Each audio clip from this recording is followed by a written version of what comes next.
kalau mudik ini, keamanan jadi faktor yang paling penting untuk diperhatikan. Dan berhubung dia mau nyebrang nih ya, mudik nyebrang dari Jawa ke Sumatera, makanya ini pakai alat pengamanan kayak gini. Iya nggak? Biar aman ya, pakai gini. Perasaan gue nggak pernah seribet itu. Oh, nggak ribet katanya, harusnya nggak kayak gini. Terus kalau yang bagus sebenarnya keamanannya seperti apa sih? Mbak mau nanya nggak? Nggak penting. Nggak mau nanya. Kalau Masnya mau nanya nggak? Karena nggak mau nanya, waktunya Yana yang mau nanya.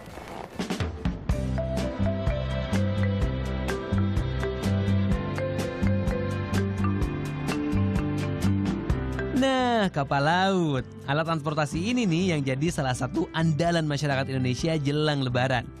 Wilayah Indonesia yang terdiri dari kepulauan bikin kapal laut jadi pilihan para pemudik yang merantau di pulau seberang. Dan salah satu tempat naik kapal laut yang ramai pemudik adalah Pelabuhan Merak, Banten.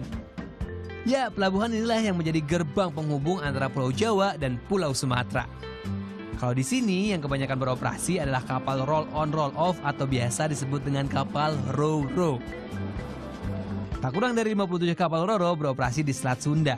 48 kapal milik swasta, sedangkan sisanya dimiliki oleh pihak ASDP. Pas arus mudik, peningkatan jumlah pengguna jasa penyeberangan mencapai lebih dari 100%. Kalau di hari biasa hanya mencapai 65.000 orang per hari, di saat mudik tiba penumpangnya mencapai 123.000.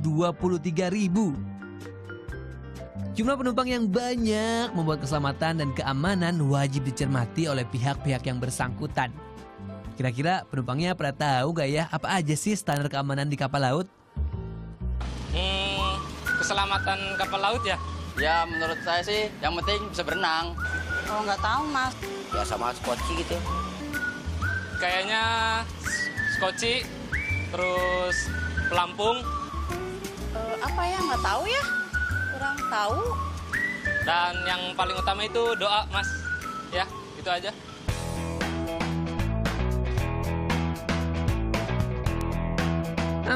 Meski udah sering lalu lalang menyeberang lautan, nyatanya gak semua penumpang tahu soal aturan keamanan di atas kapal laut.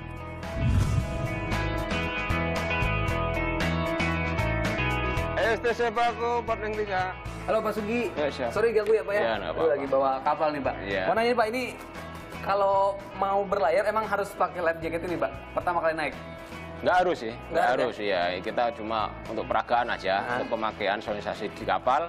Kita ada pramugari, ada peragaan, oh pemakaiannya begini. Nah, ini misalnya kurang kencang, ini harus begini, ini masuk ke sini. Iya.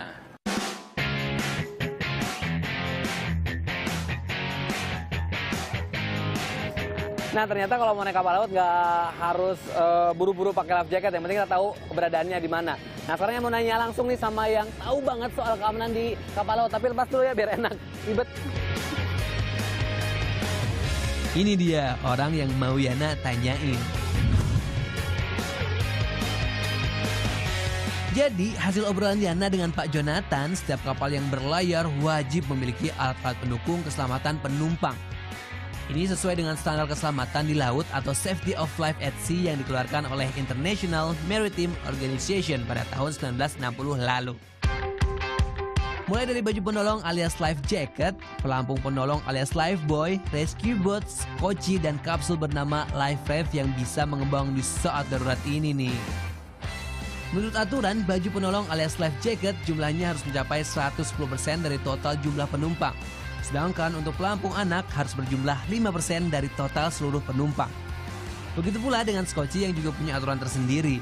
Jumlahnya harus bisa menampung 50% dari jumlah total penumpang di atas kapal. Dan kalau yang paling baru, kapsul skoci bernama Life Raft ini. Konon kapsul ini bisa mengembang di saat darurat. Di dalamnya juga terdapat bahan makanan yang bisa bertahan lama. Satu kapsul ini bisa menampung berapa orang Pak? Satu penampung ini bisa menampung 25 orang 25 orang. dengan 54 unit. Dengan satu unit 25 orang dia bisa tampung. 25 orang. Tapi kalau untuk penumpang nih Pak, apa sih yang harus dilakukan ketika dalam keadaan darurat gitu Pak? Nah, kita susun mereka, baru kita arahkan ke sini. Kita bawa dia ke sini, tempat ini. Nah, bisa kita lihat. Ini tempat ini. Nah, inilah tempat pelontar bagi mereka. Oke. Nah, ini kita tekan. Kita tekan keluar, dia terpelontar keluar, baru kita arahkan turun ke bawah. Keselamatan dan kenyamanan penumpang diperhatikan oleh para awak kapal yang bertugas. Tapi supaya makin merasa aman, nyaman, dan selamat, boleh lo nyimak tips and trik mudik pakai kapal laut versi Yana. Yang pertama, pastikan kamu tahu di mana keberadaan life jacket atau baju penolong. Kalau udah tahu nih, artinya kita bisa segera mencari dan menggunakannya bila terjadi sesuatu yang tidak diinginkan. Yang kedua, harus tahu juga nih jalur evakuasi. Membaca setiap informasi yang tertera di kapal juga wajib hukumnya, supaya kita tahu kemana harus mengamankan diri saat darurat. Nah, kalau yang ketiga nih, soal keamanan. Pastikan kamu menjaga barang bawaan kamu, jangan sampai berpindah ke lain tangan.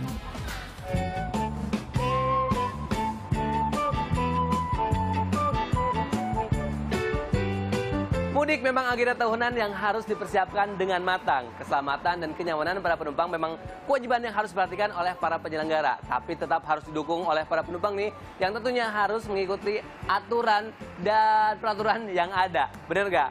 Nah sekarang masih ada yang mau nanya tapi nggak tahu gimana dan kemana nanyanya. Tenang aja, titipin aja ke Yana dengan cara mention ke @Yana mau nanya. Nanti Yana tanyain, karena Yana selalu mau nanya.